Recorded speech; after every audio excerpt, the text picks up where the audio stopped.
Remember how we used to say, so we should just have a camera on us all the time? That's what we're doing!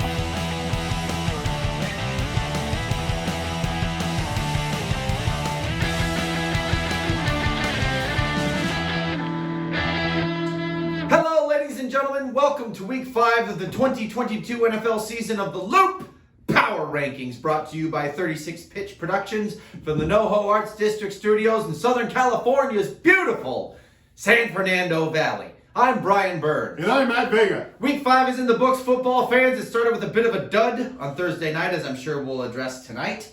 But to the rest of the league, action was in no way devoid of big plays, tight games, and dramatic comebacks, providing us with another week of some big scores. So let's not waste any time and make like a spelunker at the precipice of the Great Song Doon Cave in the heart of Phong Nha Ki Bang National Park in central Vietnam. Why do you do this to me? And dive in. Number 1, I'll start us off. The Kuppets, 5-0. Big Papa Punk, Clint, holla. If you hear me. Clint's Kuppets maintained the top spot after 5 weeks of action. After defeating new Braunfels House of Pain 159.5 to 121. Clint had his stable of runners on full display as Lenny Fournette and Josh Jacobs enjoyed big days, combining for 69 total points. And Cooper Kupp, the precious Cooper Kupp, had a nice 29-point day for the Rams as they fell to the Cowboys. Dismal. Absolutely dismal. That lost it. I'm glad I didn't actually get a chance to watch the game. Fucking boys. Lamar had a slow day at the office with 14, and even with the law firm Jacoby Meyers, 26 points on the bench, the Kuppets still managed the league high in scoring again, I think. Yeah. Maybe even in a row. Oh, maybe even in a row, but yeah, he's top 3 every week. For week 5. Matt. Thank you. You are welcome. Number 2, the 5-0, also Hawk Blockers. Nipping at Clint's heels at number 2 is the only other undefeated team through week 5 after getting a W over Barry's pick 6 team, 158 to 120. Mike Mellins Hawk Blockers. Wait. Son of a bitch. You son of a bitch. Mike Mellon, you son of a bitch. Missing the league high this week by only 1.5 points. Mike got a huge boost from recent six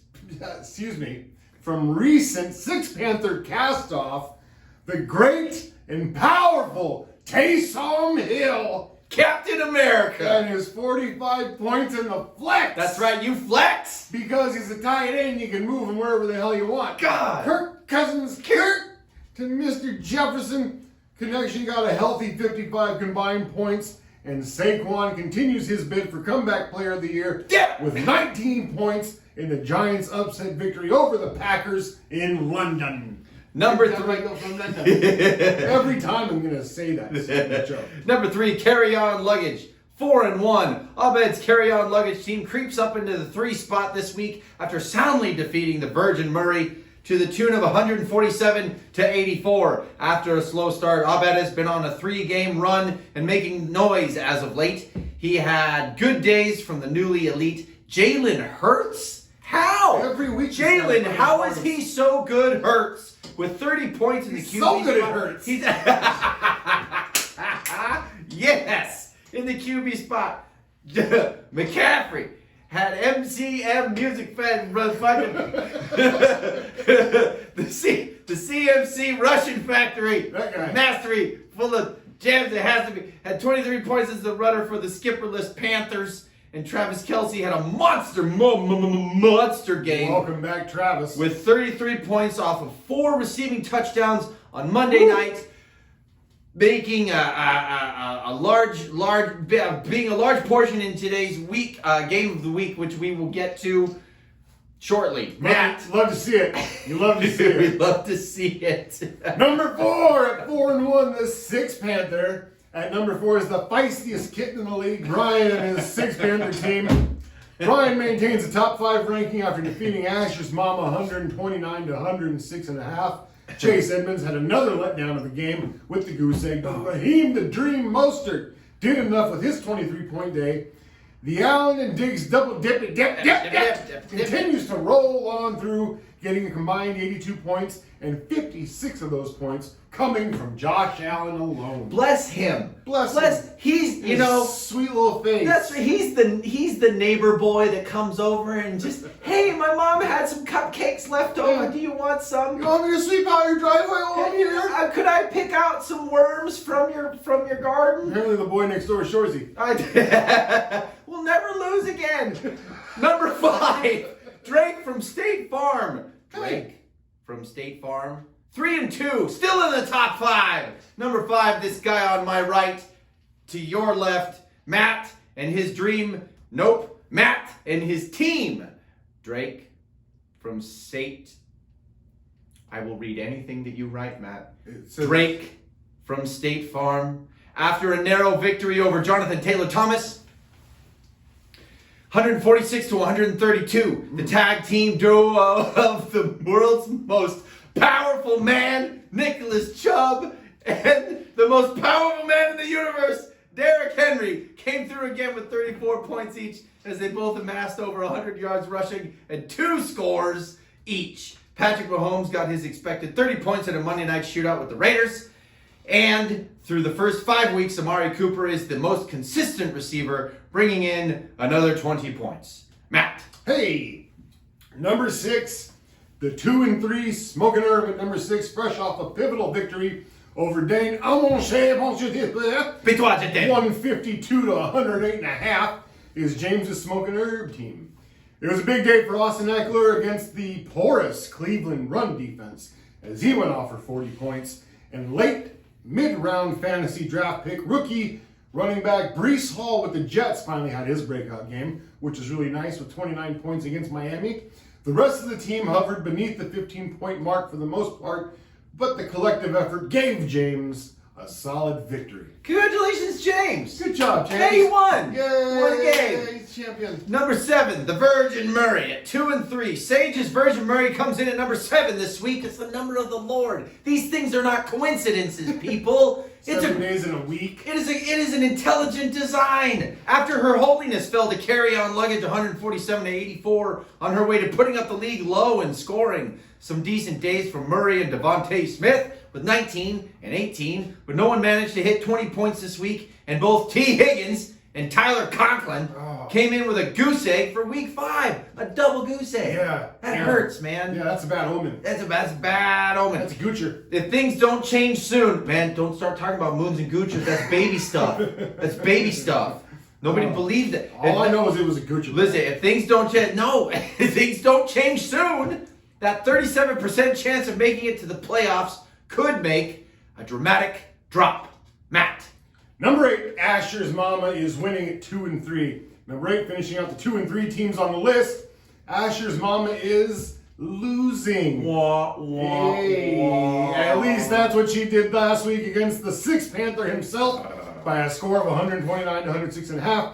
DK Metcalf came to play in week 5, giving Chantel 19.5 points in the day. And Tom Brady was doing his best, his very best, with 350 yards and a touchdown to beat Atlanta and have a 28-point day. But in the end, just wasn't enough to overcome the 9 total points put up in the running game. Look, I understand that frustration, and I feel for you. I want you. We are gonna get through this. I'm sure that your understanding is exactly what she needs to get her through this tough time. Number 9, new Braunfels House of Pain. Jump around.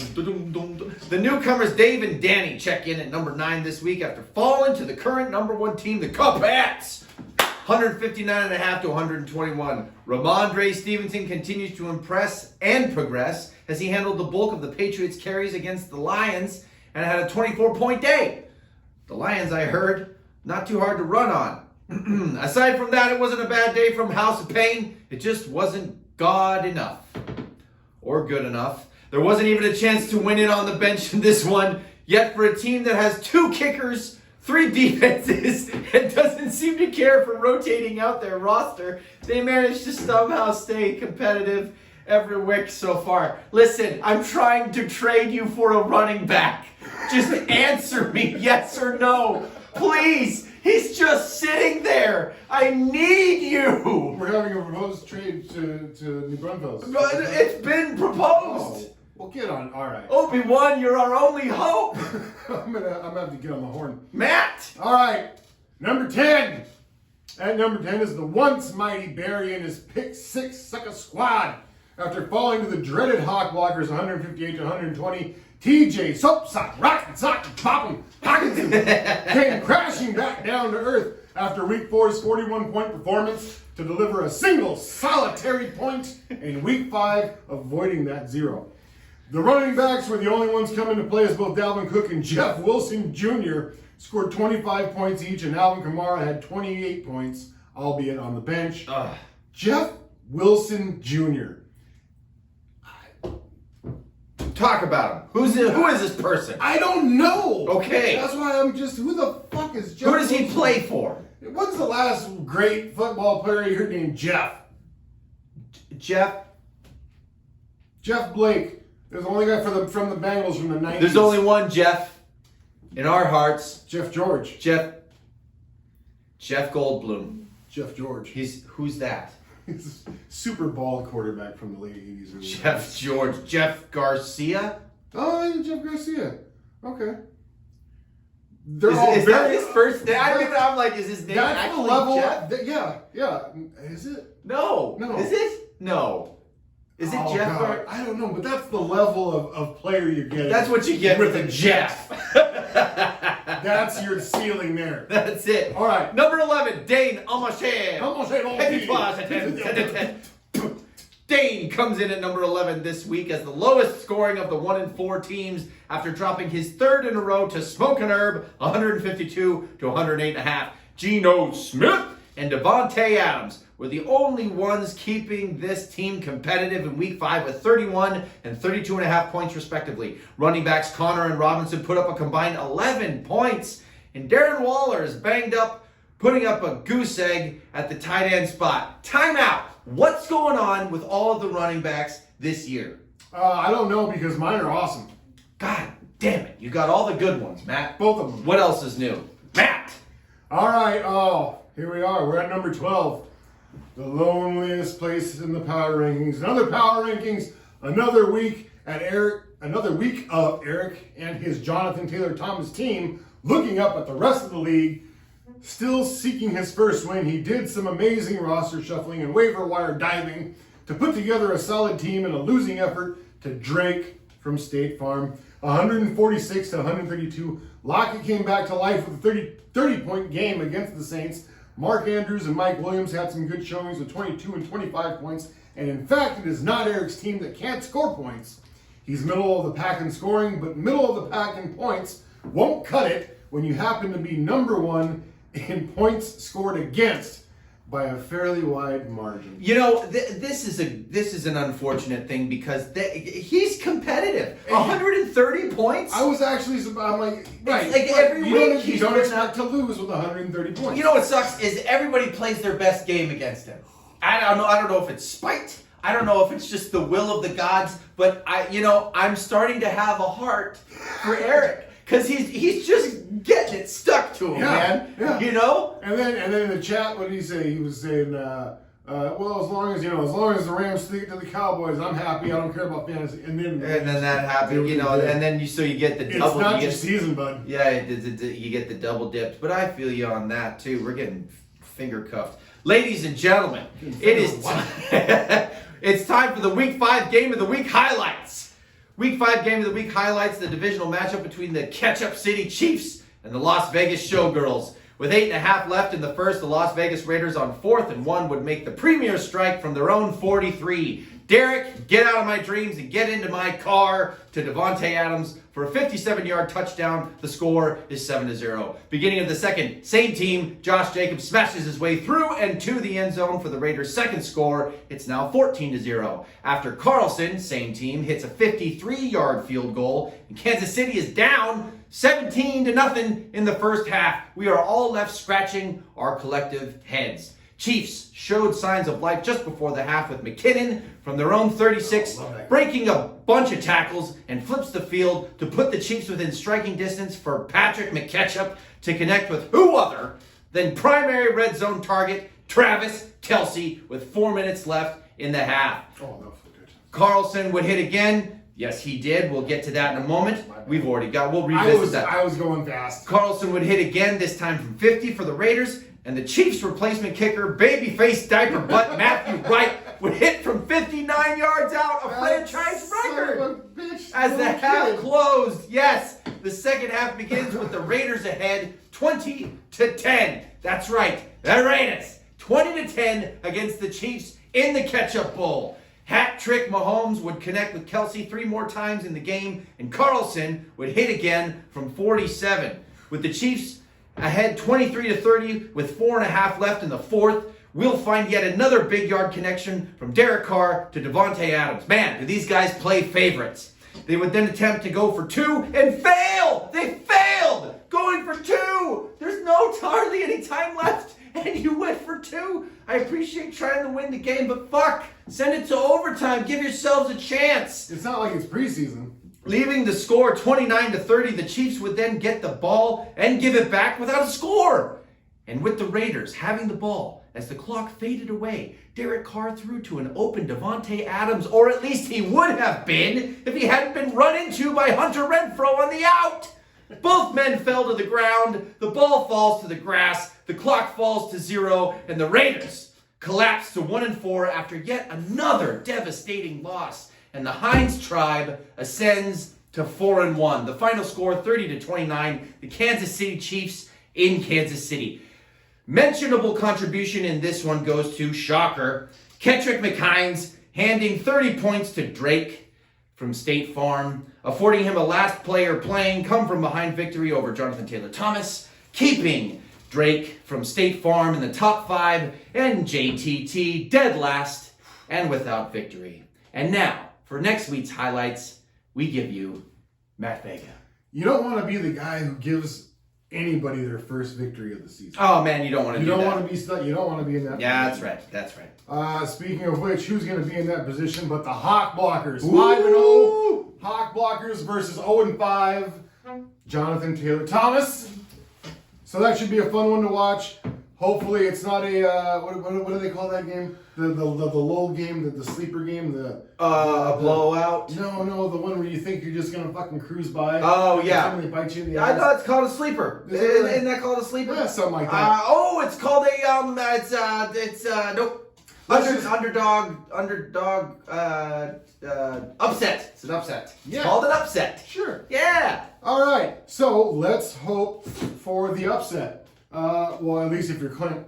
We got Virgin Murray versus Dane Amonche. 2-3 versus 1-4. We got 6 Panther versus Smoking Herb. Can't wait, buddy. 4-1 and 2-3. There's some shifting potentially that could happen. That's right. Let's bring Brian down a peg, James. Okay. The Kuppets, the dominant Kuppets versus the surging carry-on luggage Abed's team. I want to see with that. 3 wins in a row. That's right. Fucking making good calls. He's on a roll. We're going to see what's going to happen here. Pick 6 Sucker versus Ash's Mama is winning. A 1-4 versus a 2-3 team. Somebody's just trying to stay alive. Yeah. We've talked about the Hawk Blockers. And then there's me, Drake from State Farm versus New Braunfels House of Pain. Ooh. My own brother. A battle in the House of Vega. That's right. 1-4 versus 3-2. I'm just trying to stay up there. I'm just trying to stay top 5. That's the goal. Stay top 5 to the playoffs, and then hope everybody else just shits the bed. That's true. And that's all you got to do, really. You got to hang in long enough to give yourself a chance. That's it. To get to the game. Once you're playoffs, it's anybody's. That's it's it. Anybody's chance. That's right. You get with one. Yeah. Get there. Win That's all you gotta do. Win that game of a week, and then you're there. That's Doesn't right. matter how you get there. Just fucking get there. That's right. Ladies and gentlemen, thank you for joining us. We're going to wrap this up this week 5 of the 2022 NFL season of The Loop Power Rankings, brought to you by 36 Pitch Productions from the NoHo Arts District Studios in Southern California's beautiful San Fernando Valley. I'm Brian Burns. Still Matt Baker. We'll talk to you next week. In the meantime, be good to yourselves, be kind to each other, and have a good night. Go Horns! Don't forget to set your rosters. Dave, he's going to set it this week. He's going to set it this week because he's playing me. Oh. He's been giving everybody wins. Yeah. He's been giving everybody wins, and it's going to get to me. He's going to fuck you. That's right. Because it doesn't matter how bad he is or something. He's my older brother. That's and right. that's what he's coming to spoil my shit. That's right. What about a whoop your ass? Yeah, that's what he's got. He's got that back you down on the driveway power. Don't kick your I ass. don't like it. That's I don't right. like it. We'll see you next time.